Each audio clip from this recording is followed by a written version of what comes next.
Fala pessoal, aqui quem fala é o Murilo do canal e da página Murilo Critica e hoje estamos aqui para mais um vídeo, para mais uma crítica, dessa vez crítica do Contador 2.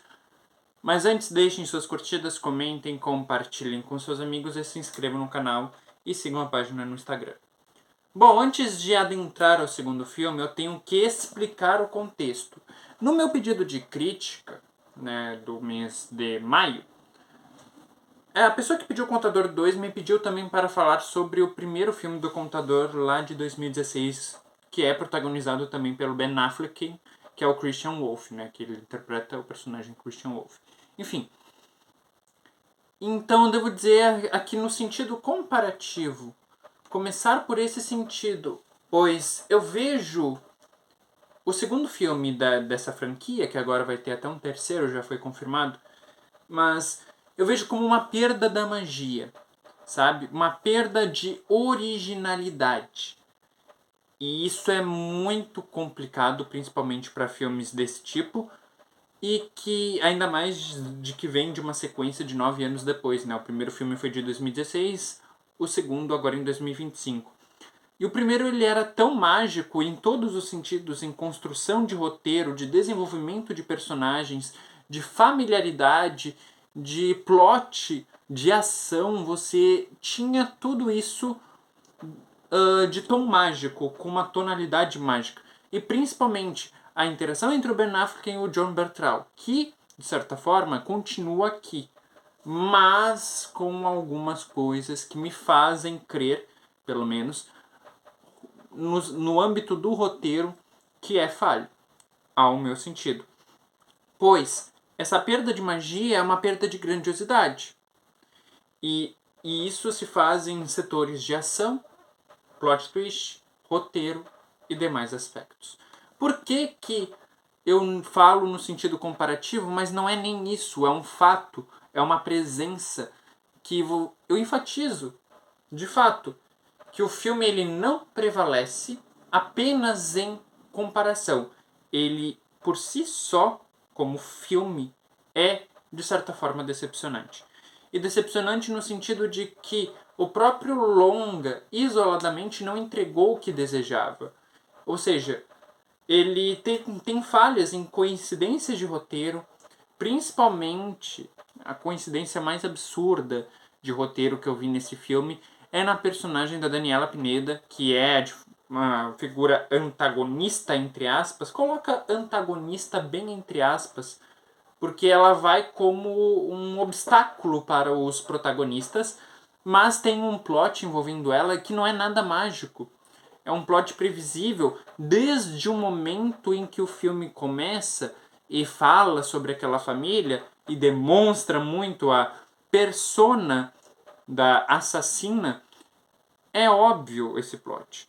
Ah, mas eu não achei óbvio, não sei o que. Tá, então eu posso ser o Sherlock Holmes aqui da situação, porque eu previ isso de uma forma tão simples e de que é uma estratégia tão banal do roteiro de enfatizar jogo de câmera com o olhar da personagem, fala um tempo todo da mãe daquela família, que pra mim eu disse, pronto, a assassina é a mãe da família ali. Que o filme ele em si trata-se sobre tráfico humano, tráfico de crianças principalmente. Aí tem uma família que perdeu uma criança e que automaticamente a mãe dessa família, resumidamente, tá? Porque o filme ele vai e volta diversas vezes nisso, que ele tem um ritmo completamente estranho também nesse sentido. Mas basicamente a mãe virou uma assassina e que ela não se lembra dos traumas dela, e a coincidência de roteiro insiste em prevalecer justamente na forma em como ela se lembra do que aconteceu com a família dela. Que aquilo dali, e ela olhou para a foto com um olhar sério e meu Deus, me lembrei. Eu achei tão banal, tão ridícula essa coincidência de roteiro que a figura também da atuação da Daniela Pineda não me convence, principalmente com sua personagem. Além disso, o filme ele perde muito tempo, porque como eu disse anteriormente, ele vai e volta, vai e volta. O ritmo é totalmente confuso nesse filme, pois ele perde muito tempo em algo que não vai agregar de fato para alguma coisa, ou algo que já foi desenvolvido no passado e foi desconstruído e retrabalhado de novo e não precisava, sabe? Não precisava porque você está perdendo tempo de filme. O filme tem 2 horas e 5 minutos, que é, na minha opinião, tá? É uma duração razoavelmente média, dá para assistir. Para mim, filme longo é 2 horas e 40 ou mais, mas 2 horas dá para fazer um bom desenvolvimento, só que tu não tem que perder tempo. Aqui tu perde tempo, principalmente naquela cena do bar, que basicamente, vamos desenvolver um pouco aqui da relação dos irmãos, sendo que, na minha concepção, já foi muito bem desenvolvido no primeiro filme, através dos flashbacks e através do finalzinho do filme, sobre o que eles iriam fazer agora em diante. Na minha concepção, foi muito errado isso que eles fizeram, essa perda de tempo. Atuações. Há muitos filmes, tá, que eu considero que o Ben Affleck não é um bom ator. A exemplo do Batman. Batman do Ben Affleck, eu não gosto da atuação dele lá. Mas aqui, como Christian Wolff, ele demonstra uma atuação muito boa, ele demonstra uma coerência com a situação que ele se enquadra, com o personagem dele. E acho que é muito legal ver isso vindo do Ben Affleck. E eu acho que ele ainda pode, de certa forma, atuar em outros papéis semelhantes. John Bertrand, que é o Justiceiro Punisher, né? Que o Justiceiro e o Batman são irmãos aqui, né? Enfim. E sempre foi um ator excepcional, tá? O ator do Justiceiro. Eu sempre considerei ele um baita ator, tanto pela série do Justiceiro, tanto pelo que ele aparece em Demolidor, tanto nos outros papéis também que ele aparece, principalmente em filmes de ação. Eu sempre considerei a atuação dele muito boa. E, mais uma vez, aqui em Um Contador 2, ele comprova que sim, ele pode ser um personagem carismático, um personagem que faz piada, muito diferente do Justiceiro. O Justiceiro é mais irônico, sarcástico, assim, quer matar os criminosos a todo custo. Então aqui a gente vê meio que uma distinção nele dele ser mais cômico. E essa questão de cômico, de piada, veio mais aqui nessa sequência, nesse segundo filme. Mais no sentido de comercializá-lo de uma maneira melhor. Que de fato não funcionou, pois foi um fracasso de bilheteria. Daniela Pineda é a atriz que não conseguiu me cativar nesse filme, não conseguiu, na minha opinião, demonstrar uma atuação condizente. E creio que pode ser por culpa do roteiro, do que eles fizeram com a personagem dela, mas mesmo assim ela não entregou, de fato, algum esforço pessoal, ao meu ver. E é bem complicado, né, a questão de você ter um roteiro com uma personagem tão mal escrita e ter que entregar alguma coisa de atuação, né, é bem complicado. O enredo ser lento, o ritmo ser confuso e ser previsível também fazem parte desse filme. Ele perde muito tempo em coisas banais, como eu já disse, que não desenvolvem nada. E também o plot da assassina, como eu já disse, é bem esquisito. E também, querendo ou não, tudo que a franquia tinha no passado, tudo que a franquia tinha no seu antecessor, foi desconstruída e essas reviravoltas envolvendo o desenvolvimento de personagens não funcionaram nesse filme. E de fato é isso. Não tem muito o que dizer assim, porque esse filme, mesmo tendo a temática do tráfico humano, que é muito importante, né, principalmente a questão das crianças, e tendo uma abordagem necessária, que para mim é o ponto mais positivo desse filme, deles envolverem essa questão, esse âmbito, e enquadrar isso na franquia O Contador. Mas não consegui ter uma imersão cinematográfica com esse filme, de verdade. Enquanto que terminou o primeiro, eu fiquei pensando dias no primeiro filme.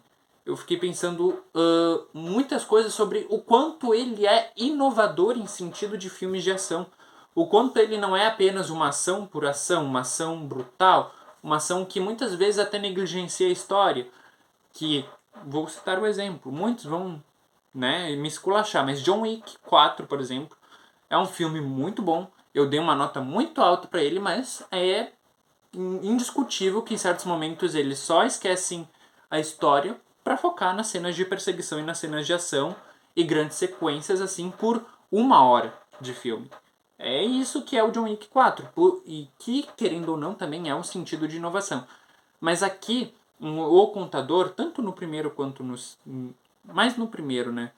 Você tem uma história a ser contada. Nesse segundo, você também tem uma história a ser contada, mas ela é feita de uma forma tão confusa, executada de uma forma tão porca, que é infinitamente inferior ao primeiro.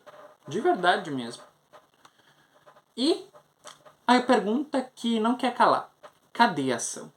Cadê a ação?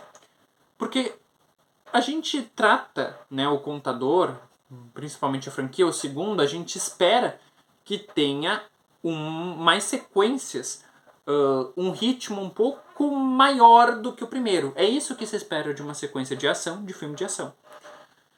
E aqui não, automaticamente foi o contrário. Eu senti que eu estava em um filme lento, em um filme de 3 horas, porque não conseguiu, de fato, ter tanto um ritmo frenético. Eu não senti ameaça nesse filme. Em certos momentos eu questionei qual era o objetivo desse filme, né? Qual era o objetivo dos protagonistas ali. E tudo é um extremo oposto, e é cansativo, sabe, assistir esse filme. Porém, quando as cenas de ação acontecem, principalmente no final do filme, elas são melhores, como eu posso dizer, produzidas, melhores editadas do que o primeiro, tá? A qualidade das cenas de ação aumentou. Isso não dá para reclamar, porque até porque 2016 para 2025 alguma coisa tinha que melhorar. Eles melhoraram na qualidade das cenas de ação quando elas existem, tá? Quando elas existem, porque na minha opinião, de fato, foi muito mal aproveitado esse filme. E é uma lástima, né? Porque essa sequência de contador vem de um primeiro filme que, na minha opinião, é genial em desenvolvimento de personagens, em trabalhar flashbacks, e aqui eles não conseguiram fazer nada disso e, portanto, minha nota é 6,5 para Contador 2. Enfim, eu vou encerrando esse vídeo por aqui. Deixem suas curtidas, comentem, compartilhem com seus amigos e se inscrevam no canal e sigam a página no Instagram. Vejo vocês, até a próxima!